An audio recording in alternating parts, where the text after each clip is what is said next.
Hi, I'm Dr. Petra, and today we're going to be exploring the metaphysical interpretation of the Bible, starting in the Hebrew Bible at the very beginning with the creation stories in Genesis.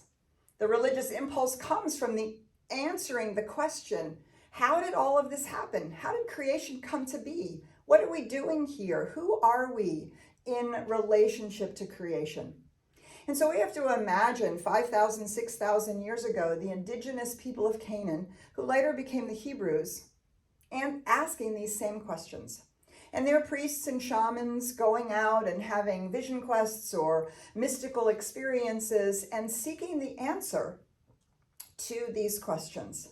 I think you will be surprised at the mysticism and metaphysics that is in these stories. So let's begin. We'll begin at the beginning. In the beginning, God created the heavens and the earth.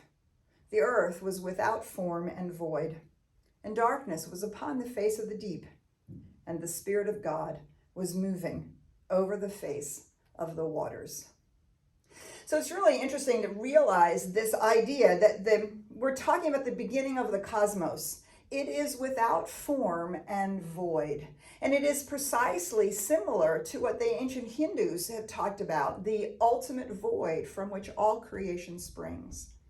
And the notion that there's something about the face of the deep, about the waters, this notion of waters, and not dissimilar to the Hopi tradition, their creation story, where the turtle is rising up out of the waters, bringing the people to populate the earth. So we're going to imagine that this whiteboard is the face of the deep. It is without form and void. And it is waters. This is the waters upon which creation moves. The impulse of life begins to speak. And what does it say? God says, let there be light. Right? And this light is everywhere. Let there be light. This light is all over, it's everywhere, and it separates the light from the darkness. And the light is called day, and the darkness is called night. It was the beginning, the morning and the evening of the first day. And what did God say? God said, it is good. On the second day, God created the firmament. He created the firmament and he separated the waters. He separated the waters above from the waters below. And he created heaven and earth. And this firmament, we want to remember, right? The light is ubiquitous and the waters are separated from the waters. The waters above are separated from the waters below. And this was the morning and the evening of the second day. And it was good. On the third day, the waters below are gathered together. The waters below are gathered together into seas. And when the waters below are gathered together in the seas, what happens? Dry land appears. Dry land appears. And the land is called earth, and the waters that are gathered together are called seas. The earth and the seas. And as this earth has appeared, then God says, well, let the earth be vegetated. Let all the plants grow. Let them grow after their own kind. Let each seed create a plant, just like the seed. And let the earth be vegetated and green. And that was the morning and the evening of the third day. And God said, it is good. On the fourth day, I always love this part of it, right? We think about the ancient shamans going, wait, there's plants. Well, there's plants. We know the plants follow the sun. So on the morning and the evening of the fourth day, the sun and the moon, God put the sun and the moon in the firmaments and the stars and created the seasons and cycles, right? Because we have plants growing. And all of this is required for those plants to grow. And we recognize the seasons and the cycles of vegetation and harvest. On the fifth day, God created the sea creatures, the creatures of the sea, the small and the leviathans, the large, the creatures of the sea. Oh, that's a pretty funny looking whale, isn't it? I don't know what kind of leviathan that is. And also the birds. Got the birds of the air. So the seas are populated and the air is populated. And that was the morning and the evening of the fifth day. And God said, it is good. On the sixth day, God creates the creatures. I am not going to draw a horse or a cow or a pig or an elephant, okay? So we're just going to make a little creature here with little legs and call that a creature. We don't know what kind of creature that is. And the creepy crawlies and the bugs and everything in between. Everything that lives on land is created. All of it following its own kind. All of it having offspring of its own kind. And God said, let us make man. Let us make man in our image and likeness. Male and female, let us create them. Let us create them. Male and female, let us make them in our image and likeness. Male and female, let us create them. And let us give them dominion over the earth and over the seas.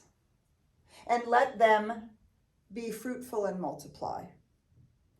And God said, it is good. And that's the morning and the evening of the sixth day. And on the seventh day, it is said that God rested after all of this creation of the cosmos. Now, there's lots of ways in which to interpret this story. We can, of course, interpret the 6 days as geological time. We can actually see perhaps this explosion of light at the beginning might be a recognition of the Big Bang. What's most extraordinary is that anybody who tells you that evolution is not in the Bible has not read this story. Because if you follow this creation story, the only thing that's not in the proper order is when the sun and the stars and the moon are created. But you'll notice that it follows exactly our understanding of creation. The Big Bang, the separating of the waters from the waters and the forming of all the galaxies, even up to our earth. As the rain fell and dry land appeared, if you listen carefully to how these things appeared, first the plants, precisely what happened. See the seas as the origin of life, that life actually started in the seas. And before the mammals and all of the creepy crawlies and the creatures of the earth, and because they're specifically talking about mammals, we have the dinosaurs roaming. And what did the dinosaurs become? They became the birds.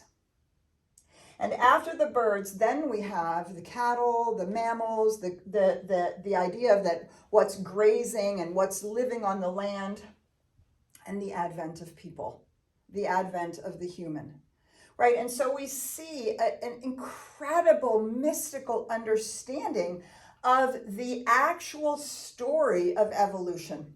So first of all, the first thing to see is that there is absolutely evolution right here in this first creation story.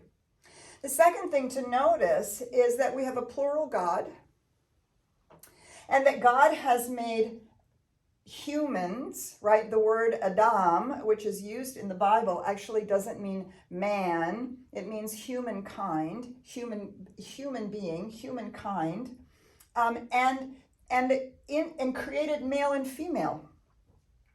Because of course, for everything is created male and female for the propagation of the species. And so the idea that humanity emerged, was created, right? And made in the image and likeness of God. It's the only thing on this whole board made in the image and likeness of God. So we notice that It's not that God is made in the image and likeness of humanity, but that humanity is made in the image and likeness of God.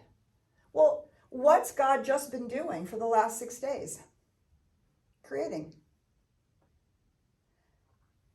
The other thing to notice is that everything that has been created is good. This is called the original blessing. The idea that there's original sin is not in this ancient story. Everything is originally blessed. Why? Because it is the creation of life itself moving in the void to become. And humanity is made in the image and likeness. Now, the last thing that we might notice is that all of creation happens below the firmament. All of creation happens below the firmament. And yet, the light is ubiquitous, and the waters, the original waters, are both below and above. And so we might take our science of mind teaching symbol, and we might notice that we have a beautiful representation of how creation actually happens. From the void, the unformed, something says, "Let there be," and it is.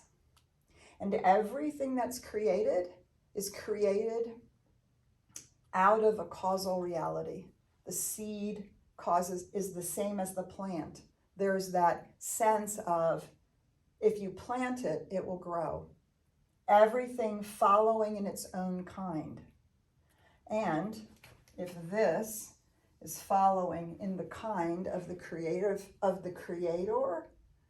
right? There's something about this that's up here as well. Made in the image and likeness of God. So just inviting you to see what's here for you. See what this might have illuminated for you. Perhaps it's an entirely new reading of this first creation story in Genesis.